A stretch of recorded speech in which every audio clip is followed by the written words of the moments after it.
Fins a última hora, la pluja va fer patir els Diables de la Seu per la celebració del Correfoc. De fet, l'espectacle va començar amb mitja hora de retard per esperar que deixés de ploure sobre la ciutat. I així va ser. A les 11 de la nit va començar el Correfoc de la Festa Major de la Seu 2013, un correfoc especial perquè els Diables celebraven 20 anys d'existència. En l'espectacle inicial van presentar alguns dels personatges que durant els darrers anys han estat protagonistes en el Correfoc. Alguns van arribar d'entre el públic, mentre que d'altres baixaven de la catedral de Santa Maria. Un cop van estar tots dalt de l'escenari van rebre l'amenaça del Diable per no haver-lo convidat. I va començar el Correfoc pels carrers de la Seu.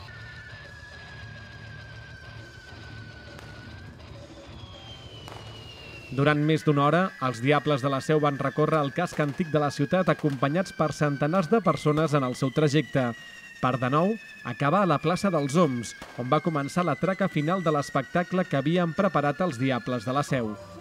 Un piro musical amb la cançó d'Eloís que va cautivar els centenars de persones que es trobaven a la plaça.